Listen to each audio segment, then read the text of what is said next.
Hi, welcome to Serin's kitchen. இன்றைக்கி நம்ம கிச்சனில் தீபாவளி ரெசிபி பண்ண போகிறோம். அதுவும் முறுக்கு தான் பண்ண போகிறோம். இதுக்கு முன்னாடி நம்ம 100 முறுக்கு போட்டிருந்தோம். அதை எல்லோரும் பார்த்துருப்பீங்க. நிறைய பேர் செஞ்சு பார்த்தேன் அப்படின்னு சொல்லியிருந்தீங்க. ரொம்ப சந்தோஷமாக இருந்தது. இன்றைக்கி நம்ம பண்ண போகிறதும் ஒரு முறுக்கு ரெசிபி தான். அதுவும் பூண்டு முறுக்கு. ரொம்ப மணமாகவும் அதே சமயம் ரொம்ப ருசியாகவும் இருக்கக்கூடிய பூண்டு முறுக்கு எப்படி பண்ணலாம் அப்படிங்கிறத பார்க்கலாம். அரிசி மாவு சேர்த்துக்கலாம். பச்சரிசி மாவு 1 2 3. இந்த கப்பில் 3 கப் பச்சரிசி மாவு சேர்த்துருக்கேன். அடுத்து இதில் அரை கப், அதே கப்பில் அரை கப் அளவுக்கு வறுத்த உளுந்து பவுடர். இது உளுந்து வறுத்து பவுட்ரு பண்ணி ஜலிச்சு எடுத்து வச்சுருக்கேன். அது ஒரு அரை கப், அதையும் சேர்த்துடலாம். ஒரு 1/4 கப் அளவுக்கு பொட்டுக்கடலை மாவு, அதையும் அரைச்சிட்டு ஜலிச்சு எடுத்து வச்சுருக்கேன். அதையும் சேர்த்துடலாம். ஒரு அரை ஸ்பூன் அளவுக்கு வெள்ளை எள்ளு, ஒரு 1/4 ஸ்பூன் அளவுக்கு சீரகம், இந்த மாதிரி நசுக்கிட்டு ஒரு 1/4 ஸ்பூன் அளவுக்கு சேர்த்துக்கணும்.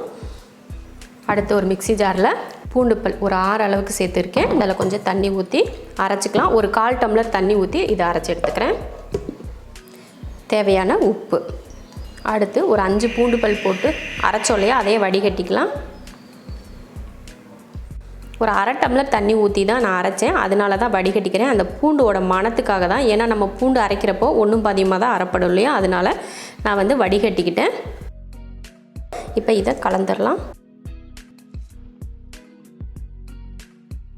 தண்ணி நம்ம அரை கிளாஸ் அளவுக்கு தான் தண்ணி ஊற்றி அரைச்சிருக்கோம் இல்லையா, அதனால் அதை கலந்துட்டு நமக்கு தேவையான தண்ணி ஊற்றி இப்போ மறுபடியும் முறுக்கு மாவு பதத்துக்கு பிசைஞ்சிக்கலாம். மாவு இந்த அளவுக்கு பிசைஞ்சதுக்கு அப்புறமா நல்ல எண்ணெய் கொஞ்சம் வெது வெதுப்பாக சூடு பண்ணி வச்சுருக்கேன். அந்த எண்ணெயை ஊற்றிக்கிறேன். ஒரு 1/4 கப் அளவுக்கு எண்ணெய் சேர்த்துக்கிறேன். லைட்டாக வெது வெதுப்பாக சூடு பண்ண எண்ணெய். கை பொறுக்கிற அளவுக்கு சூடு இருந்தால் போதும், அதிகமாக சூடு பண்ணிடக்கூடாது. ஒரு முறுக்கு வீடியோவில் எல்லோரும் கமெண்ட்டில் கேட்டிருந்தீங்க, தண்ணி சுடு தண்ணியா இல்லை நார்மல் வாட்டரா அப்படின்னு சொல்லியெல்லாம் கேட்டிருந்தீங்க. சுடு தண்ணியெல்லாம் கிடையாது, நார்மல் வாட்டர் தான். அதே போல் பச்சரிசி மாவு வறுக்காத பச்சரிசி மாவு தான்.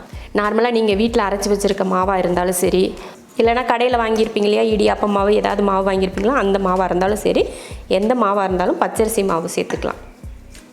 பாருங்கள், மாவு பிசைஞ்சாச்சு. இந்த பக்குவத்தில் இருக்கணும் மாவு. நம்ம இப்படி திரட்டி வச்சா உருண்டையாக பிடிக்கணும், அந்த பக்குவத்தில் இருக்கும். அதே சமயம் ரொம்ப கெட்டியாகவும் பிசையக்கூடாது, ஏன்னா நமக்கு புளியறதுக்கு கஷ்டமாக இருக்கும்.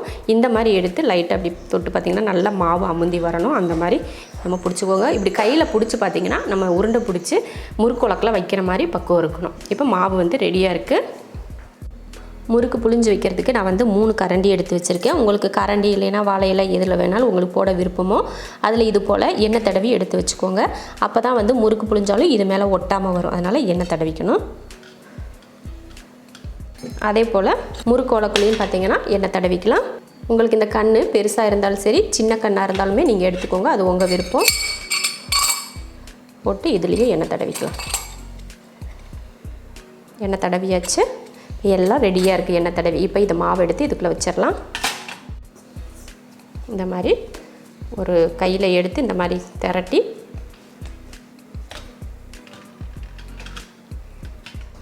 இப்போ புழிஞ்சிக்கலாம்.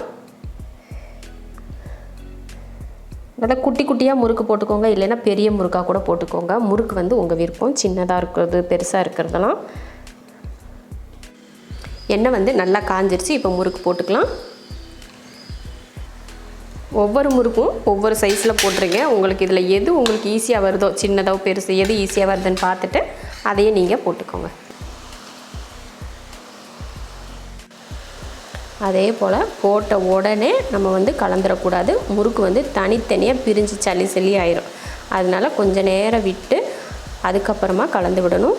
பாருங்கள், இதெல்லாம் கடைசியாக போட்டது, அதனால தான் நிறைய பொங்கிட்டு இருக்கு பாருங்கள். அதை தொட்டோம்னாலே ரொம்ப சாஃப்டாக தான் இருக்கும். அதனால் அது பக்கமாகவே நம்ம போகக்கூடாது. முதல்ல போட்டதை மட்டும்தான் நம்ம கலந்து விடணும். நான் இந்த முறுக்கில் மிளகாத்தூள் சேர்க்கலை. நான் இதுக்கு முன்னாடி செஞ்ச முறுக்கில் மிளகாத்தூள் சேர்த்துருந்தேன். இந்த முறுக்கு வெள்ளையாக இருக்கட்டும் அப்படின்றதுக்காக நான் மிளகாத்தூள் சேர்த்துக்கல. பாருங்கள், முறுக்கு நல்லா வெந்து வந்துருச்சு. பாருங்கள், அந்த பொங்குறத எண்ணெய் நல்லா கொதிச்சுட்டு இருந்துச்சு பார்த்திங்களா, அதெல்லாம் நல்லா அடங்கி வந்துருச்சு. இப்போ நம்ம எண்ணெயை வடிச்சிட்டு எடுத்துக்கலாம்.